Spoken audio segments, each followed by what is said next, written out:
Assalamualaikum warahmatullahi wabarakatuh. Kembali lagi di channel kita teman-teman, Mau Tato Tani. Kali ini kita akan berbagi sharing tentang apa sih tujuan dari sambung pucuk, okulasi, atau sambung sisip, atau cangkok, ataupun perkembangbiakan vegetatif lainnya pada tanaman.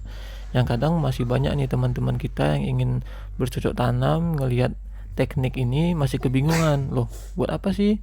Kok harus dicangkok? Kok harus diokulasi, kok harus disambung sisip, kan sama aja. Kenapa nggak dari biji aja kita pupuk bagus-bagus, jadi dia bisa subur, berbuahnya juga lebat, kan sama.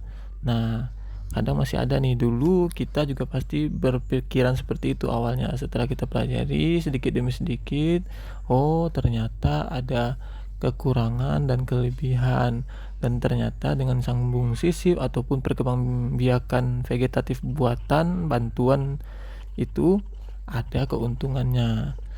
Nah, di sini yang pertama untuk menggabungkan sifat yang baik dari kedua tanaman. Nah, jadi ini ilustrasinya ada suatu pohon, misalnya ini ada pohon yang udah bagus, taruhlah dia adalah pohon mangga contohnya. Nah, pohon mangga ini dia sudah berusia lebih dari 4 tahun, otomatis sudah produktif, dan ternyata buahnya ini buah yang lebat dan enak, manis. Cocoknya tapi di ketinggian 900 mdpl, 900 meter dari permukaan laut, dan itu adalah tempat yang dingin. Kemudian harga jualnya ini bagus nih. Nah, nasi pohon ini juga ternyata dari luar negeri atau luar daerah kita, jauh dari daerah kita. Otomatis juga adaptasinya pasti berbeda. Terus kita gambarkan misalnya kita ini adalah orang yang jauh dari bibit yang bagus ini. Taruhlah misalnya mangganya itu mangga mungkin Kyojai, atau mangganya itu mangga Thailand, atau mangga dari Malang yang dingin gitu ya. Nah, sedangkan kita ini anak yang dari desa desa yang agak jauh, kemudian panas gitu kan. Beda iklimnya, beda ketinggian pohonnya dengan pohon yang kita inginkan tadi. Nah, terus kalau kita polos, misalnya kita beli buahnya, kan dia buah impor tuh banyak dijual misalnya di supermarket atau di pasar, terus kita beli buahnya, kita semai dari biji dengan harapan, nah saya punya nih bibit mangga impor, misalnya mangganya warna merah menyala atau warna ungu itu ya, seperti Irwin misalnya, atau alpukat misalnya, alpukat yang bagus, yang misal alpukat Kuba atau atau apalah gitu yang beda. Kita semai, kita tunggu buahnya dari kecil, terus kita rawat. Loh, ternyata kalau buah itu teman-teman ditanam dari biji, ternyata itu dari penelitian maupun dari pembuktian di lapangan 50 berbanding 50, 50-50 untuk bisa berbuah. Dia itu nggak pasti bisa berbuah sama dengan biji induk tersebut, induk tanaman tersebut, karena dia tidak membawa genetik yang pasti. Kemudian tantangan yang kedua, apabila kita berada di posisi ketinggian 400 mdpl, otomatis berbeda keadaannya dengan tanaman indukan yang dia itu cocoknya di 900 mdpl. Tempat kita itu di dataran rendah, otomatis suhu, kelembapan itu sangat berbeda. Nah, ini juga suatu yang menjadi masalah kalau ditanam dari biji. Nah, solusinya gimana? Nah, solusinya adalah dengan bantuan perkembangbiakan vegetatif buatan. Jadi kita bisa mengambil atau ada solusi, yaitu dengan mengambil entres atau tunas maupun cabang yang ada pada pohon impor tersebut, yang misalnya jauh dari tempat kita tersebut, diambil cabangnya atau tunasnya ataupun cangkoannya. Nah, itu dari penelitian maupun dari kenyataan di lapangan, itu dia membawa 100% genetik bawaan dari indukan tersebut. Nah, misalnya nih kita tanam bibit buah mangga, taruhlah mangga yang mau kita cangkok ya teman-teman, atau kita mau sambung pucuk. Nah, kita tanam bibit mangga yang ada di desa kita atau daerah kita, Kemudian nanti kita sambungkan bibit yang sudah kita tanam dari biji itu, kita sambungkan, kita potong bagian batangnya, disambungkan dengan pucuk ataupun entres dari tanaman yang kita inginkan tersebut. Nah, di sini kita akan mendapatkan 100% sama batang bagian atas atau pucuk entres dari indukan tersebut, hasilnya akan sama. Karena memang seperti itu, berbeda dengan biji.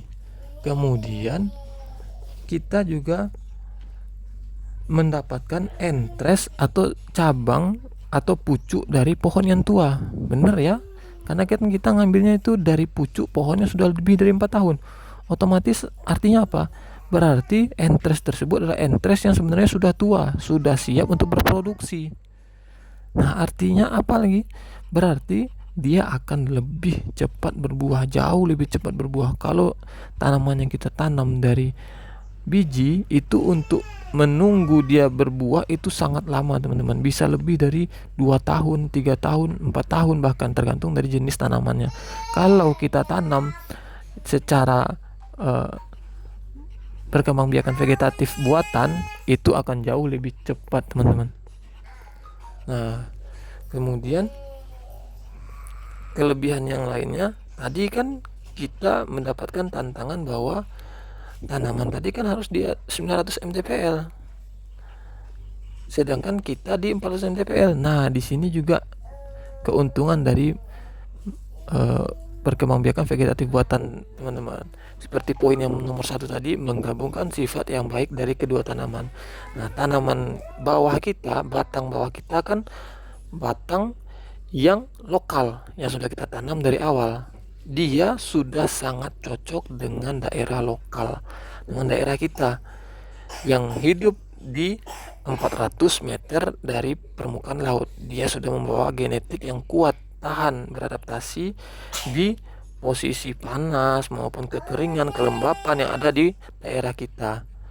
Nah, tapi kita ingin buahnya buah yang impor tadi atau dari daerah yang lain tadi, mangga tersebut.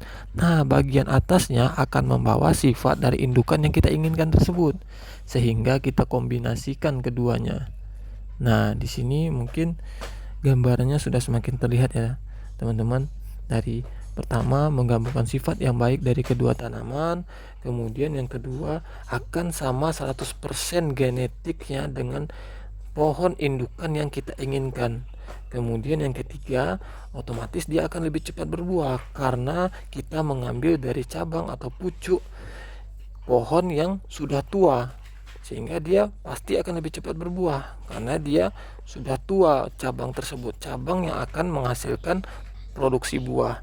Kemudian dia juga yang keempat, beradaptasi karena bibit di bagian bawahnya, batang bawahnya adalah batang lokal yang lebih cenderung kuat dan tahan terhadap daerah lokal di sekitar daerah kita.